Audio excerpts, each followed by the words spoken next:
Hey guys, Ricky Widmer here from Most Valuable Podcast. You're about to listen to a little bit of our primetime podcast that we recorded this week. Make sure to go to BlogTalkRadio / Most Valuable Podcast for our full-length podcast that you can go ahead and download. I hope you enjoy it. I know me and Brandon did recording it.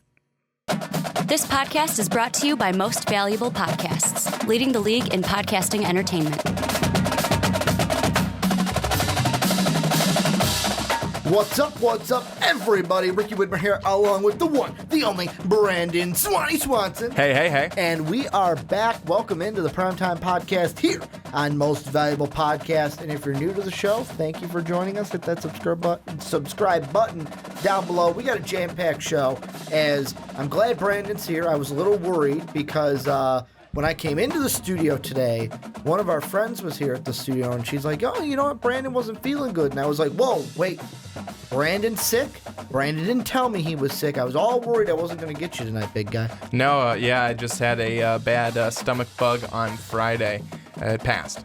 Well, I mean, I'm glad you're healthy. I'm glad you're here. Me too. It was really bad. I don't know what I would do if I had to do the show solo without you. I mean, everyone out there would love it. I don't think you'd stop talking. No, I wouldn't, and that's why everyone would not love it. It'd be like Dance Marathon, but except it'd be your mouth dancing. It would just be this nonstop. Yes. But we got a jam-packed show. We're going to be talking college basketball for the beginning of the podcast, and then we're going to swiftly move right into football, talking about the top 16, the early top 16 seeds that the selection committee came out with in basketball. Then we're going to look at Alabama and their offensive coordinator position, the still opening after Sark left to go to the NFL. And then we're going to look at the Joe Mixon saga. It's coming back. There was a new interview with the girl from the Joe Mixon case, did an interview with police. So we're going to see how this could affect Joe Mixon's draft stock this year in the NFL draft. But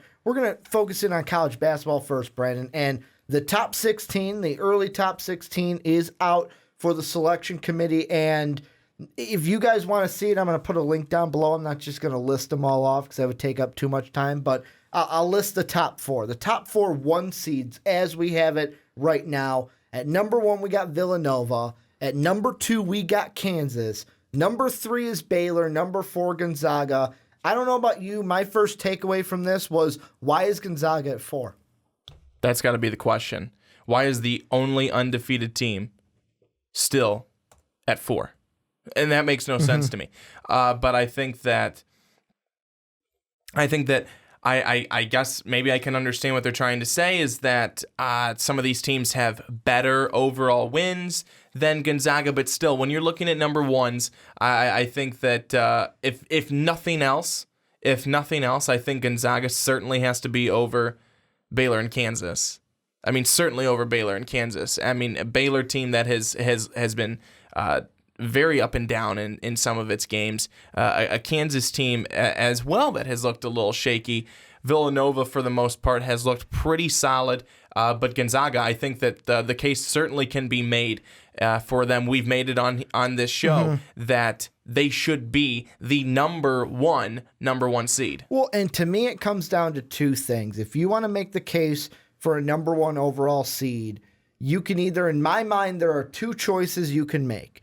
Either Villanova or Gonzaga. Because you can be on my side and say, Gonzaga hasn't lost. They should be the number 1 overall seed. Basically, until they lose, they are at the top, like they are at the rankings for the 3rd week in a row. Or you could say, you know what? Villanova has also been a very good team. They're not only played a tougher schedule than Gonzaga, but they are also the BPI leader. So I could see a case for if you wanted to say Villanova as the top seed over Gonzaga. Then the second point is if you don't want to put Gonzaga at number 2, the only reason I'd put them at number 3 is if you want to put Baylor ahead of them, because Baylor is the RPI leader. So if you want to put Gonzaga 3, I would disagree with you, but I wouldn't sit there and call you stupid because you kind of have the BPI and the RPI leaders ahead of them. But to me, Kansas is the odd dog out because I'm looking at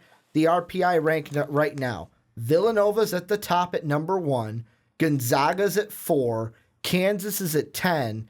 and Baylor's at 14. And I know BPI isn't the see-all, be-all, but I look at the BPI and I go, just the gap from 4 to 10 and then 14, how are those two teams ahead of Gonzaga?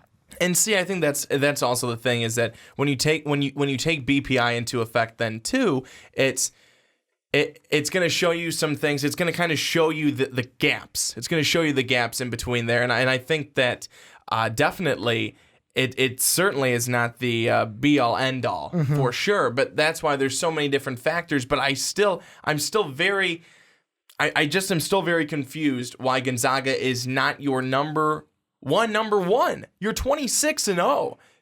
People, and Ricky, am I being wrong when I would ask the question? People do not want to respect Gonzaga. Well, I think the reason they don't want to respect Gonzaga is we've seen this in football.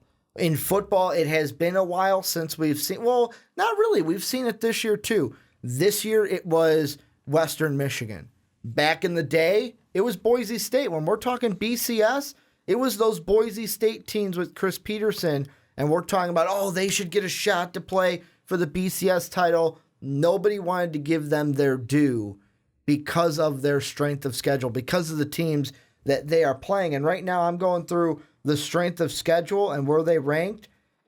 I will give you one hint, and then I want you to guess where Gonzaga is ranked.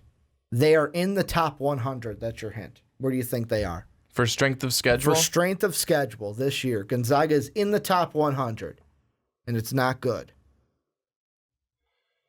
I'm going to say they're at 70. 92. A 92. Where is Kansas and Baylor? Kansas is at 10. Baylor's at 14. And to me, what this shows is, okay, when we get to Selection Sunday, like if I'm a team that's outside of this top 16 and my life is on the bubble right now, I am sitting there going, what's our strength of schedule? Do we have a shot? Because, yeah, you can win your conference tournament and get the automatic bid into the big dance, but it seems like to me this year, based off of these, and I could be wrong, but if I'm right now and I'm going to look at the first four out in Joe Lunardi's bracket, if I'm Tennessee, if I'm Indiana, I'm Georgia Tech, I'm Wake Forest, I'm looking around going, what's our strength of schedule? What is it?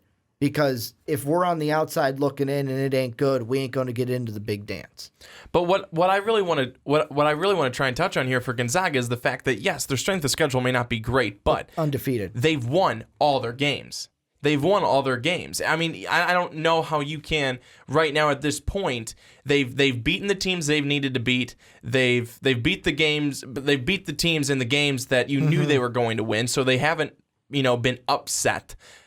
They haven't lost a game. It's simple as that. 61st place votes in the AP poll. Yes, and I just think that, again, and I understand it's the first one that they're coming out with. So of course it's like 1.0. If you're doing a mock draft. But I think that how do you not have Gonzaga as number one in that? I just don't understand how you don't have them as number one, because they have not lost a game. The minute they lose a game, then it's okay. Then it changes. Drop them. Do what you need to do. But they haven't lost. And that's the thing, and I don't want to harp on Gonzaga the whole time. I might want to. I'm just kidding. Let's be honest, though. I mean, let's look at their last four games. San Francisco, Pacific, San Diego, and BYU.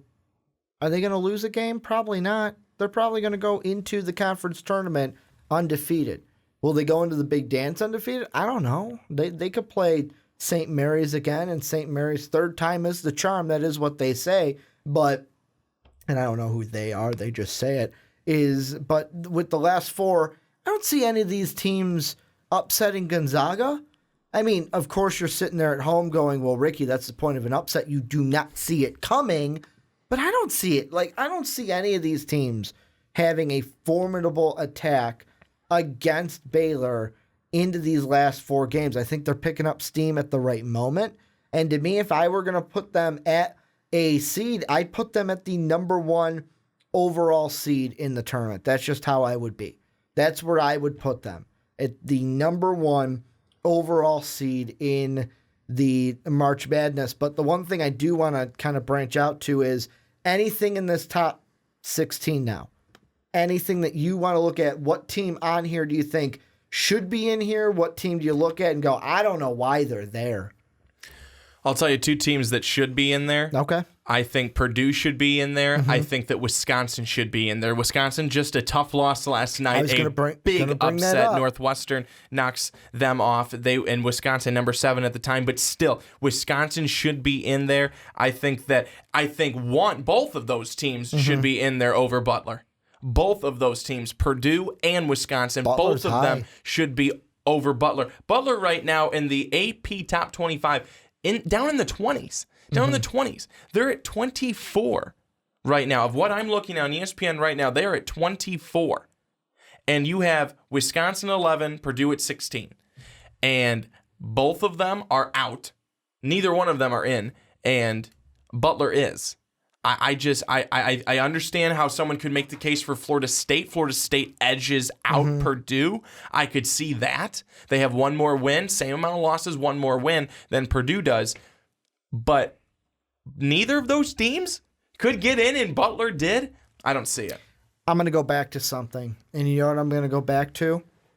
It's all about, and this is to me with this whole committee, it's not just Gonzaga. It's this whole ranking system.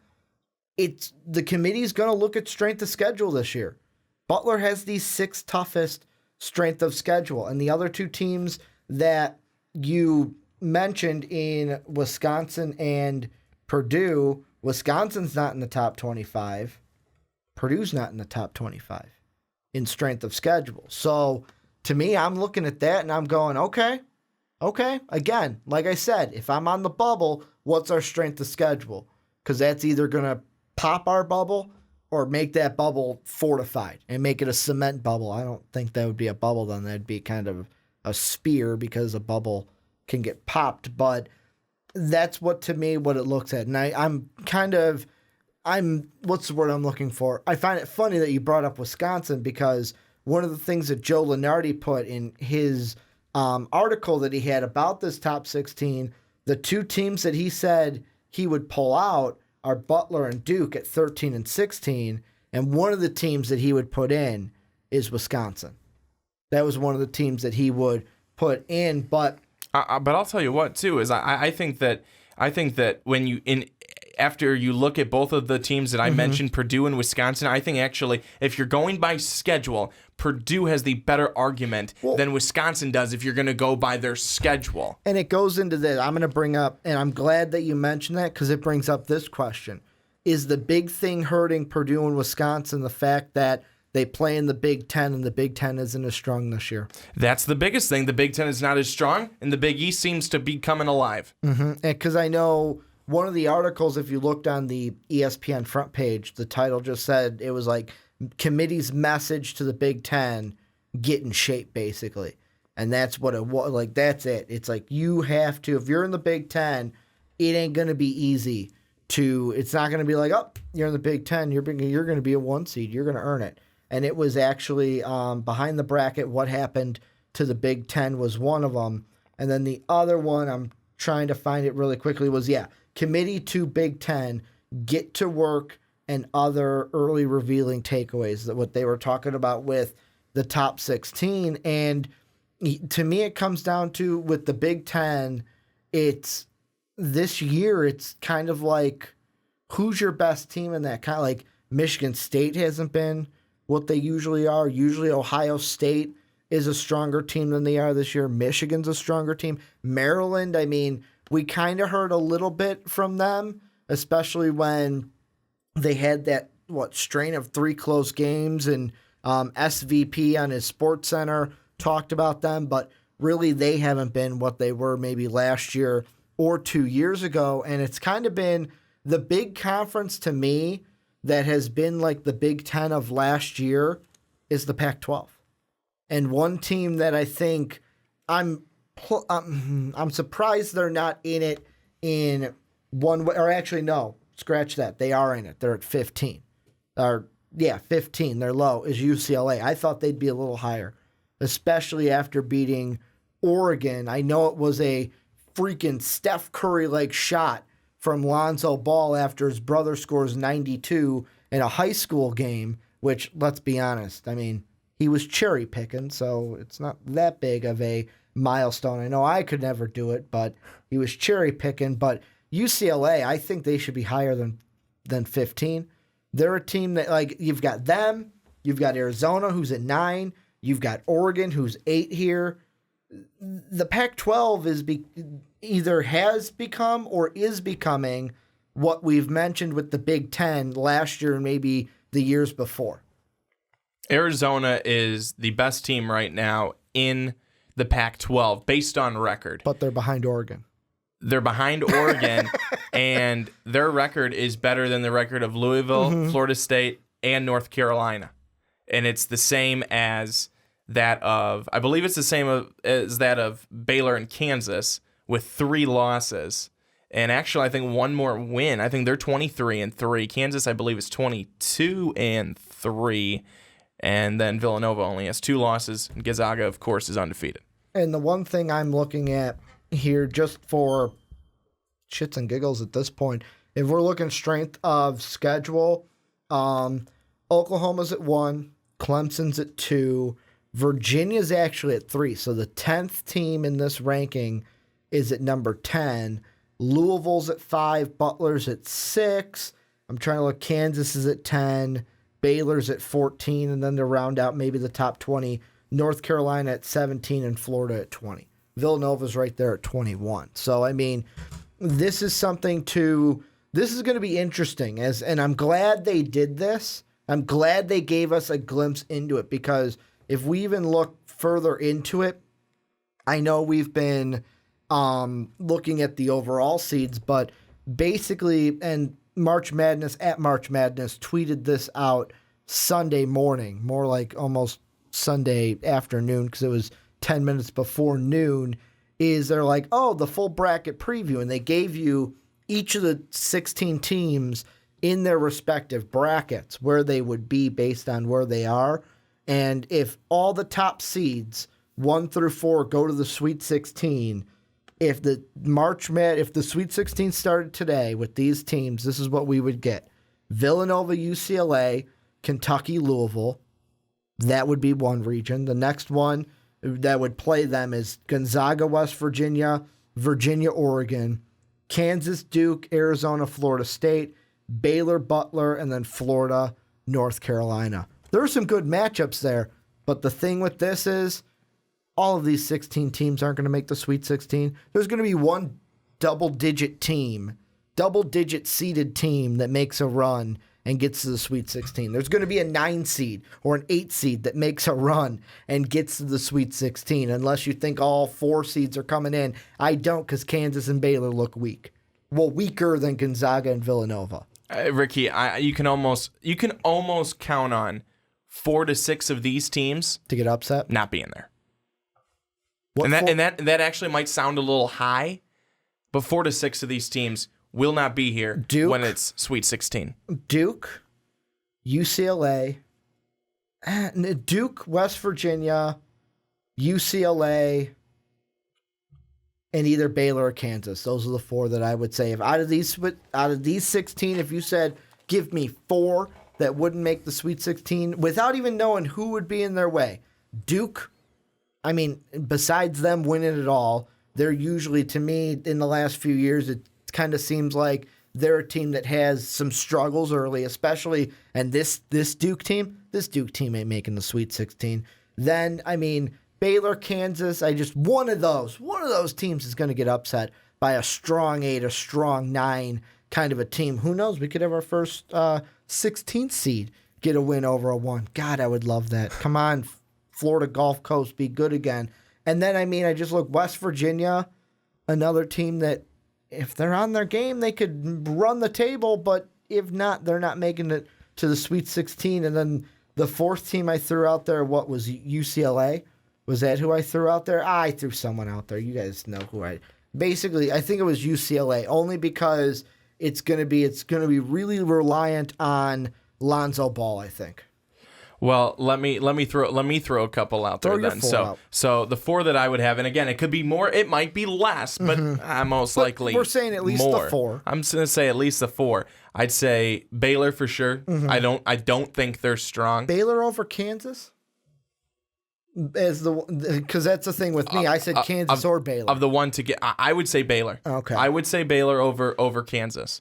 I don't even think Kansas is going to win the Big 12 this year, like conference tourney. I would say West Virginia as well. I just can't trust them. I just cannot trust them to get to this point. My third one would be Florida State. I don't know if I just don't feel like they've done it enough. Dwayne Bacon's kind of fallen off too. He hasn't been as hot as he was at the beginning of conference play. And my fourth one? You want to know who my fourth one is? Ooh, I get to guess. Is it Butler? It's not Butler. Is it? It's not Kentucky. Not Virginia. Arizona? Florida. Well, I'll tell you. Yeah. Before you guess all of them. North Carolina. That was the next one I'm going to say that North Carolina is upset this year. But that's your team. That's why they're going to be an upset. Because last year year I was rooting for Michigan State. Michigan State all the way. All the way, Michigan State. I just picked them. I felt good about them, picking them. Lost to the 15th seed. I wanted Michigan State to go. North Carolina was my second choice last year because I just felt good about where Michigan State was. Terrible. So this year I'm terrible. So this year I'm sticking with the Tar Heels and they'll lose. You'll stick with the Tar Heels and they'll lose. And they'll get upset. You've got your Tar Heel, that is the perfect Tar Heel shirt on today. Yeah. The powder blue, the white stripe, and you're saying they're going to get upset. Well, I'm just saying that they could. I'm saying that those were 4 teams. If I look at this right now, the 4 teams that I went out on a limb on North Carolina. I'm hoping that they do not. I'm hoping that they're at the championship game winning it this year. But they're the team that would be kind of like a whoa, big time upset alert on them. I mean, now that you said it, I'm trying to think back of who I had in the final. I know I had Oklahoma because I was riding Buddy Hield. I think I had Oklahoma in the championship going up against. Wasn't Kansas. I had him going up against somebody. I didn't think Villanova was going to get there. I think I had Villanova losing to Oklahoma in the Final Four. And then, actually, scratch that. I know I had Oklahoma. I was high on Oklahoma. Actually, that's all I know. Don't know what I did. I don't want to say something from last year and be wrong because I know Oklahoma and Villanova. The one thing I do know for sure, and you guys have probably heard this before, but I'll say it again. The year UConn and Butler played in the championship game, basically how it went was I picked Butler to win it all. I had Butler UConn in my championship game, Butler to win it all. This other guy had UConn and Butler, UConn winning it all. When all the math was circulated and calculated out, it came down to one thing. Me and him were tied. Whoever won that championship game was bringing home the money. And who lost? Ricky. You did, of course. Because I picked Butler that year because Shabazz Napier, and I believe that was the Shabazz Napier year. It might have been the Kemba Walker year. Whatever. Basically, I got fooled when UConn went on another one of their 2 runs. You played the fool. Before we move on, is there anything with this top 16 that you feel like I have it on my chest, but I haven't gotten it off it yet? No, I think I got everything off my chest, but I really don't want Tar Heel fans to actually think that I want them to get upset. That's certainly not the case. But I'm just saying that and I did not say Duke. I only because. This is why. That's who I said. It was Duke, not UCLA. Thank you, Brandon. You had said UCLA at one point, though. Yeah, but I said UCLA, then I back scratched it. Duke was my final team. Whose back did you scratch? I said you said you back scratched it. I back scratched. I scratched it off the list. Scratched on its back. It was a healthy scratch. But here's what I'm saying is that I said North Carolina because as much as I want to say Duke, Duke right now, they beat North Carolina the other night, pissed about it. But I think that Duke is the team. When I was over there on that side, I was hosting a couple of weeks Baylor ago podcast. And I said Duke is right in the spot that they want to be in because everyone's gonna kind of Duke. They're down for the Look count. past them. Yep. and then they're going to just blow past everybody, and that's what they do. That's what they want. You think Grayson Allen's got another, what was that, freshman year? Freshman year when he went off in the championship game? All I'm going to say is that how many trips does he have during for a final thing, for a final thought, is that what Grayson Allen needs to do, just needs to step the game up. Stop tripping people. And come on. Step the game up. Focus. Coach K's back, and he's good to go, and he wants his guys playing as hard as they possibly can. Duke's in a good spot. And don't forget, you can't wear that Duke apparel. Coach K don't want that anywhere near the locker room. You can't wear that Duke apparel, but this is where you guys come in and let us know down below or on Twitter what you guys think right there in the comment section. Also, if you're new, hit that subscribe button. Well, thank you guys for checking out this video from the Primetime Podcast. If you want to check out more, click right over here. The video's right over here. Check it out.